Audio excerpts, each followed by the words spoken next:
Kata sambutan sekaligus pembukaan musyawarah wilayah Syarikat Islam 14 Provinsi Sumatera Utara yang langsung yang dibawakan oleh Presiden PPLT Syarikat Islam Bapak Dr. Hamdan Gil Faisal. Kepada Bapak Dr. Hamdan Gil Faisal kami persilakan waktu dan tempat.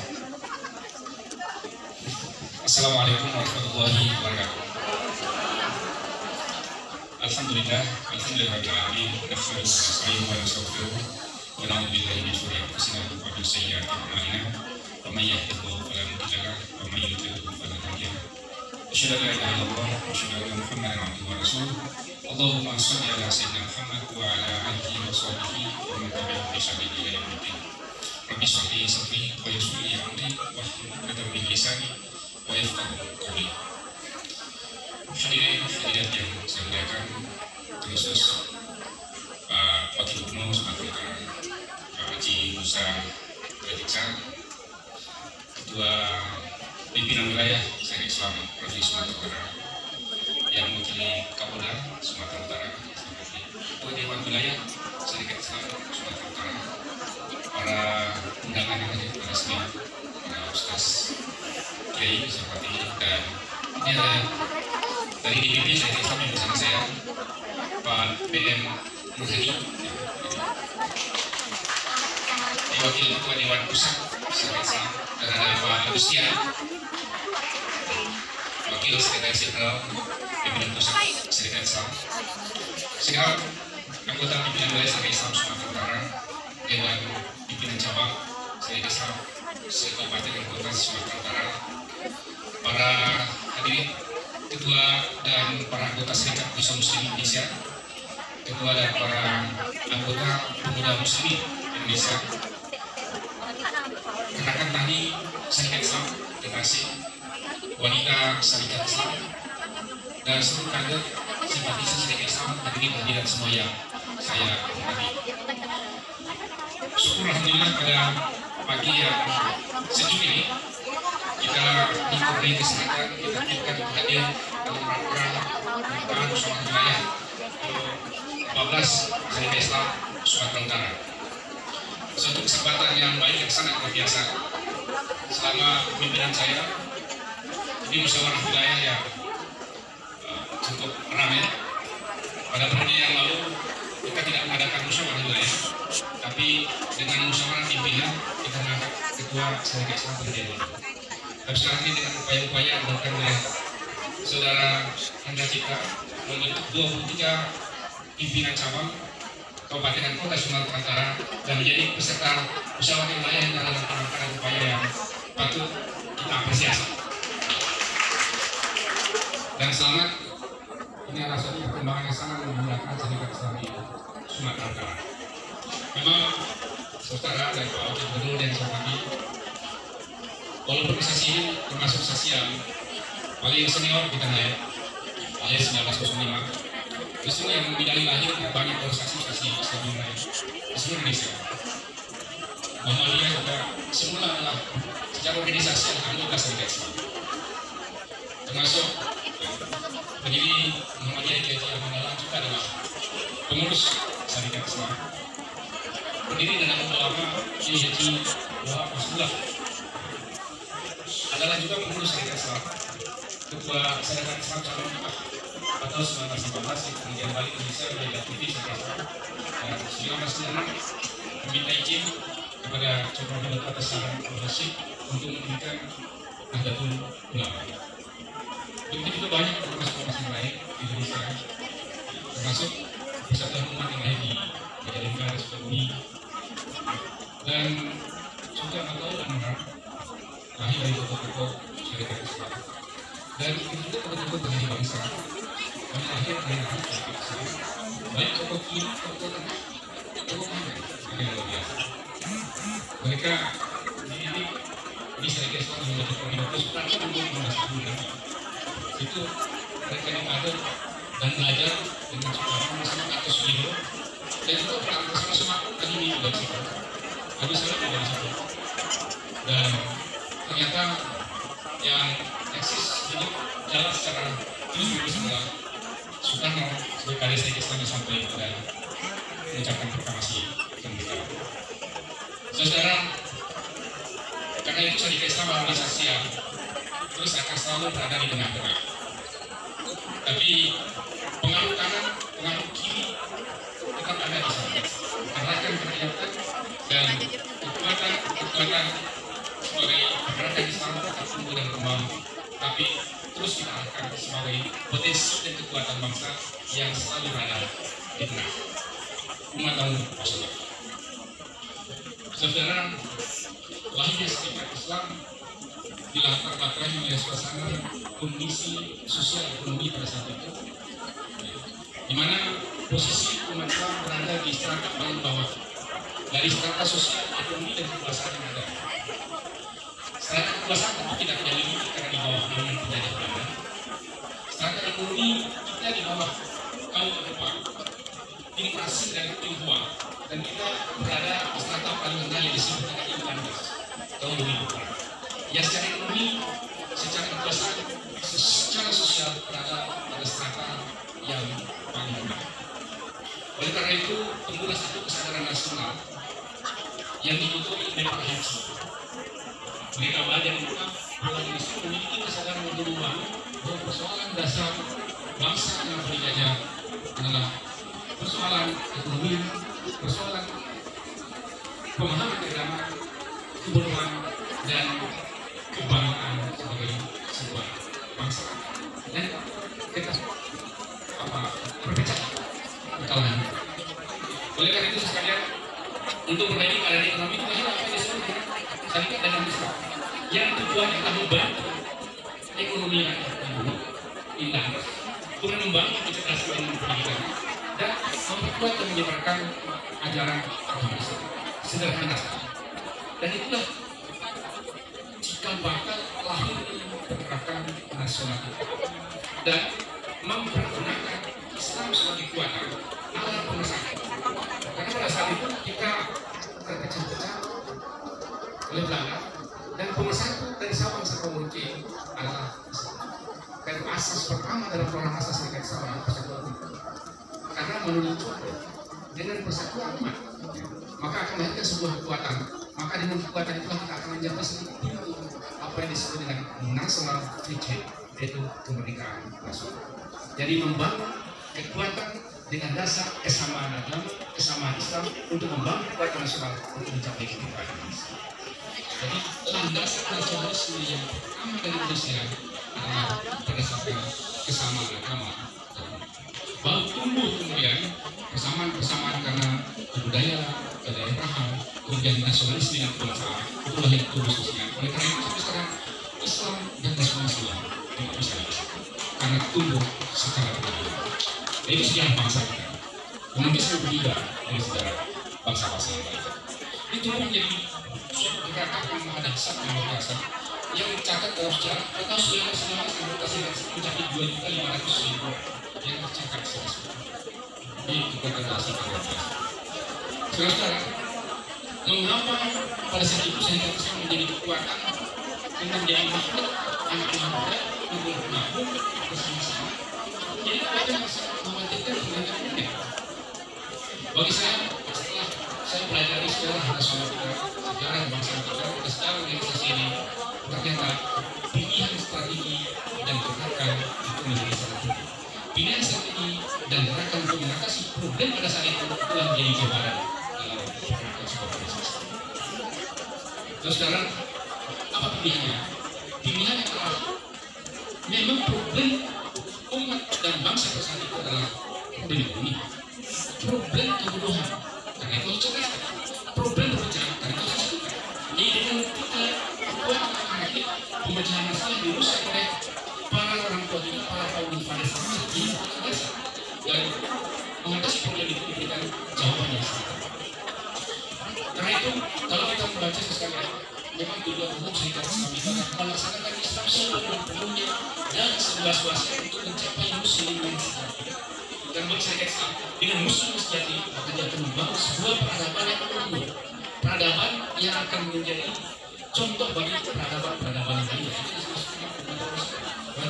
Wajahnya apa itu dalam surah Al-Baqarah? Umat wasat, jika kulus pada anak-anak supaya nasional itu Jadi demikianlah kami jadikan dari umat yang benar, umat yang menjadi contoh dan saksi bagi umat yang lain dan Rasul. Jadi sekalian, itulah sebabnya proses ini tumbuh berkembang dan beranak pinak melahirkan banyak proses. Nah, saya tidak ingin memperpanjang sejarah. Sejarah itu sebagai landasan kita untuk kembali melihat ke belakang, sebagai landasan kita berpijak ke depan, untuk bahan kita belajar. Nah sekarang, ketepatan kita mengambil strategi pergerakan, itulah yang akan melahirkan organisasi ini kuat besar pada masa yang datang, dengan memberikan solusi yang tepat mengenai permasalahan umat, permasalahan bangsa pada saat ini. Saudara, kemarin saya baca majalah Forbes.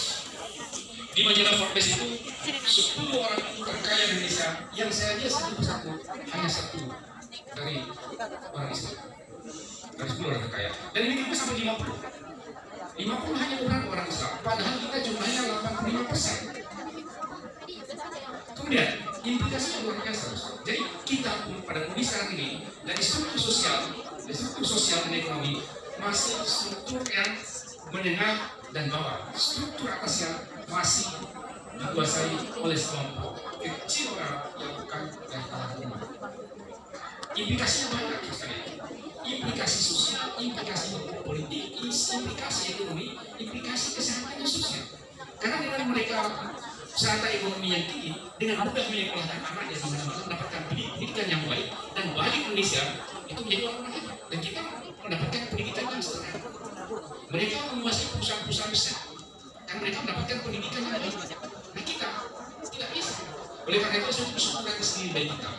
Sejak reformasi dengan anggaran pendidikan 20%, dan pemerintah menyisikan anggaran untuk beasiswa yang dari MPDT itu mengirimkan mahasiswa kita untuk beasiswa Indonesia di luar negeri luar biasa. Ini bisa 5.000 orang per tahun. Nah kalau 10.000 orang per tahun, maka dalam 10 tahun akan ada 100.000 orang-orang hebat dari kalangan yang tidak sanggup membiayai dirinya dan dibiayai oleh negara. Dan ini akan menjadi Indonesia yang baik. Jadi, saudara, itu dari sisi pemerintah. Dari sisi pemerintah kita semua, maka kita harus memperkuat kebijakan. Dan itulah kunci kemajuan dan kemenangan dalam proses peradaban pada masa yang akan. Kemudian yang kedua, implikasi di bidang ekonomi.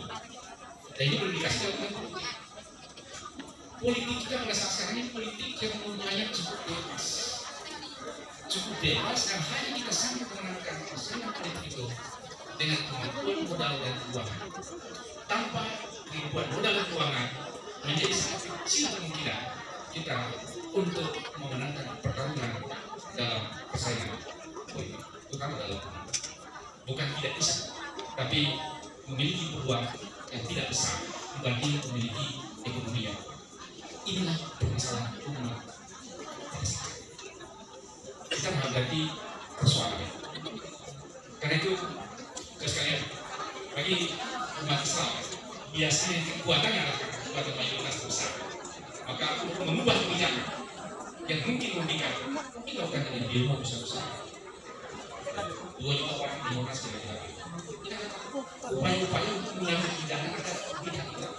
Tapi sekarang, bagi para ekonomi tidak perlu 2 juta orang, 1-2 orang saja akan bisa mengubah. Bahkan dikasih kata inilah dasarnya kekuatan ekonomi. Jadi karena itu sekalian, ini adalah bagian dari besar kita. Nah kalau kekuatan ekonominya, maka dia akan sanggup memberdayakan dirinya. Kekuatan politik ini kekuatan yang paling dasar pada masyarakat kalau kekuatan kita. Apalagi secara bersamaan, kekuatan ekonomi, kekuatan pencerdasan anak kita di dasar kita, ini akan menjadi juara yang tampil politik. Sekalian, saya bisa membangun ke depan tidak melihat sesat pada tahun depan atau 5 tahun. Kita ingin membangun Indonesia dalam rangka kekuatan strategis pada masa-masa yang akan. Mungkin kita tidak merasakannya, tapi mungkin akan merasakan yang akan dirasakan. Oleh karena itu sekalian, apa yang menjadi pilihan aktivitas dan pergerakan syarikat Islam adalah apa yang biasa kita sebut dengan kembali kepada kita, azim, kembali kepada dasar kita garis awal. Garis awal adalah kita membangun kekuatan dagang, wirausaha, dan membangun ekonomi. Ini yang paling kita debatkan. Bukan berarti kekuatan lain kita banyak. Kita ada sepandai-pandai setinggi ini, tapi dengan dasar sebersih-bersih apa? Tapi kekuatan dakwah Islam harus menjadi dasar. Landas. Kita landas yang kedua adalah kekuatan keagamaan. Keyakinan. Landas tauhid. Kemudian tidak cukup dengan berjuang, berjihad, mengandalkan kepercayaan dan keyakinan tanpa ilmu pengetahuan. Dan kita meningkatkan ilmu pengetahuan. Dan dengan ilmu pengetahuan itulah kita bersiasat dengan sebaik-baiknya. Karena itu sepandai-pandai siasat. Inilah landas perjuangan. Sekarang dan ada yang disebut dalam syariat Islam itu program akses sampai sekarang itu dibuat sejak 1919, diperbaiki, kemudian disempurnakan akhir tahun 1931 pada Kongres Surabaya yang ditulis langsung oleh Host Cokroaminoto yang menulis tentang tafsir program akses. Program akses adalah garis perjuangan dan apa yang dimaksud. Di sana ada 6 langkah. Yang pertama adalah persatuan umat. Jadi untuk mencapai kemenangan dalam pergerakan kita harus bersatu. Karena itu jadi Islam harus menjadi bersatu. Karena dasar kekuatan itu. Kemudian yang kedua adalah nasional fikir, kemerdekaan nasional kita sudah capai. Kemudian yang ketiga adalah melaksanakan pemerintahan berdasarkan nilai-nilai Islam. Tidak Islam yang kaku, tidak Islam yang formal, tapi nilai-nilai Islam yang universal yang menjadi dasar-dasar pembangunan peradaban. Itulah yang harus kita laksanakan setelah Indonesia merdeka. Kemudian yang keempat adalah membangun keadilan ekonomi. Ini program asasnya, itu jelas sekali penjelasannya. Jadi setelah kita merdeka, mengisi kemerdekaan dan pemerintahan, kemudian membangun keadilan ekonomi. Setelah membangun keadilan ekonomi, maka dalam program asas yang kelima adalah persamaan. Kenapa persamaan? Kalau dengan ekonomi yang sama, yang naik rata-rata tidak timpang, maka tidak persamaan. Tapi kalau ketimpangan ekonomi tidak akan mungkin lahir persamaan itu. Tidak mungkin. Karena ketimpangan ekonomi pasti persamaan. Kenapa? Saya mencontoh. Seorang konglomerat berperkara di pengadilan, berperkara di pengadilan dengan seorang petani. Siapa yang akan menang?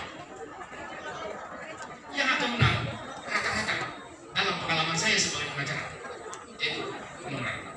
Mereka bisa membayar pengacara yang bagus, yang baik. Mereka bisa mendekati pengadilan, mereka bisa akses kemana-mana. Tapi bagi orang kekurangan yang kemiskinan tidak bisa apa-apa. Karena itu sangat kesulitan dalam perolehan keadilan. Begitu juga dalam aspek-aspek yang lain. Jadi tidak ada keadilan dengan tanpa persamaan hak dan tidak ada persamaan hak kalau ketimpangan sosial yang sama. Begitu juga dalam pemilu. Tidak ada persamaan hak sesungguhnya. Dari kajian mana dalam pengalaman demokrasi berbagai negara, kalau ketimpangan semakin tinggi, maka sesungguhnya pemilu yang jujur dan fair itu jauh dari itu. Karena itu problem kuncinya persamaan hak. Tidak ada persamaan hak tanpa kita mulai ketimpangan, dan ketimpangan sosial, ketimpangan ekonomi akan melahirkan ketidakadilan dalam segala cara. Inilah yang kita perjuangkan. Pada akhirnya tujuan kita adalah apa yang disebut dalam program asas yang sama adalah kemerdekaan sejahtera. Kemerdekaan sejahtera adalah suasana yang menyenangkan, suasana sosial yang saling menghargai, suasana sosial yang saling tidak menjajah, suasana sosial yang berkeadilan. Sekalian, karena itu langkah-langkah kita lakukan pada saat ini sekali lagi adalah bagaimana kita membangun Indonesia yang tanpa ketimpangan ekonomi. Apa yang kita lakukan dari sisi Islam? Dari sisi Islam membangun gerakan dari bawah dengan bantuan teman-teman yang ada di pemerintahan. Saya mendorong selain gerakan pemerintah, kalau ada yang berpikiran sama dengan Islam untuk membantu dengan kebijakan, tapi tanpa kebijakan jangan kita berhenti berpikir untuk membangun kekuatan ekonomi yang tumbuh. Terus sekarang, saya tahu melibuan ke Turki. Apa dari Turki? Pemerintah punya elit yang sekuler, tapi tidak bisa mereka ganggu. Adalah di bazar. Di bazar itu ada Istanbul, di bazar. Itu pasar sejak awal 14-15 yang terus tumbuh, hidup, tidak pernah bisa diganggu oleh siapapun penguasa. Itulah kekuatan ekonomi real itu. Dan kekuatan ekonomi bawah ini yang secara perlahan tumbuh, dan mereka tetap melaksanakan sekolah apa yang disebut oleh sekolah Imam Khatib. Sekolah Imam Khatib tidak dibebankan oleh teman betul, disuruh tumbuh dan berkembang. Dan inilah sekolah yang tumbuh dan bawah. Kemudian dari kekuatan ekonomi di bawah, puluhan tahun kemudian lahirlah saat ini dan itu mengubah dalam jangka waktu yang cukup. Jadi sekalian, ini gerakan. Oleh karena itu, sekalian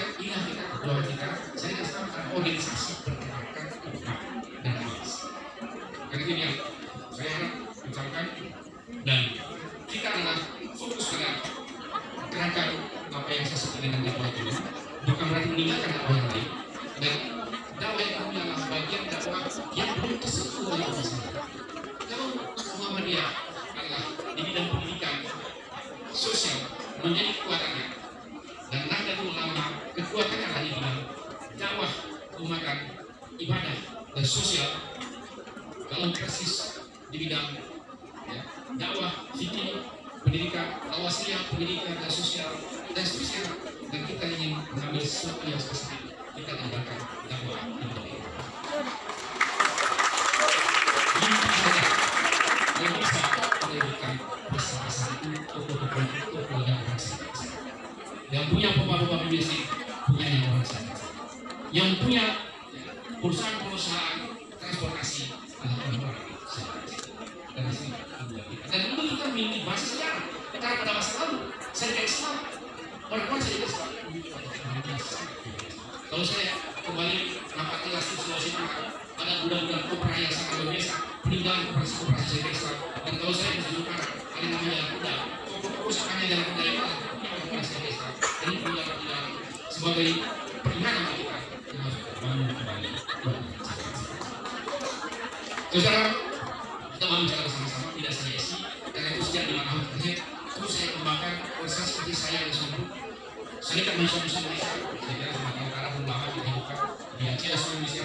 Sekarang sudah 220 cabang perwakilan satu bahasa di seluruh Indonesia dalam 2 tahun terakhir. Ini juga kampanye Serikat Islam. Saya pertahanan ideologi Serikat Islam yang bagi ini keren dan berbeda. Jadi perkara ini lagi saya. Mari. Muslim Indonesia ada yang merah-merah, saya maju-maju bukan itu. Ada yang dikasih Islam, ada yang hadir. Ketuanya Profesor Dr. Validasi Kasih ya di pusat. Ada apa lagi? Gerakan Tani Syarikat Islam, ada. Ini juga seluruh Indonesia, sudah ada di 20 provinsi. Ini perkembangan dalam 2 tahun terakhir.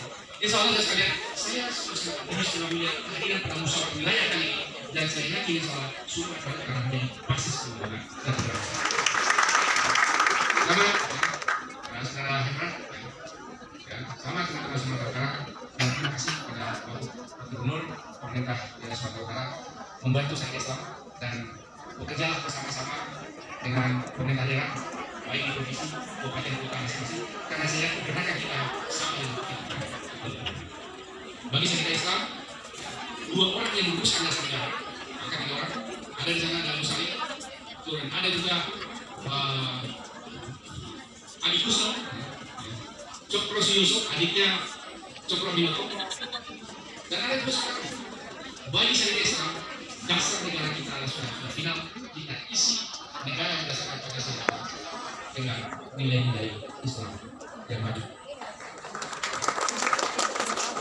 Saudara, selamat bermusyawarah, selamat memilih para pimpinan yang baru, yang luar biasa ini, Pak Hendra, jadi Ketua Wilayah Sumatera. Saya sangat bangga, senang dengan pelaksanaan pada hari ini, dan selamat kepada seluruh pimpinan kader Serikat Islam Sumatera Utara Masyarakat Musyawarah. Pada hari ini semoga Allah melimpahkan berkah daya kepada kita semua untuk Serikat Islam, untuk daerah Sumatera Utara, untuk bangsa dan negara yang saya cintai. Dengan ucapan Bismillahirrahmanirrahim, saya buka secara resmi musyawarah wilayah ke-14 Serikat Islam Sumatera Utara.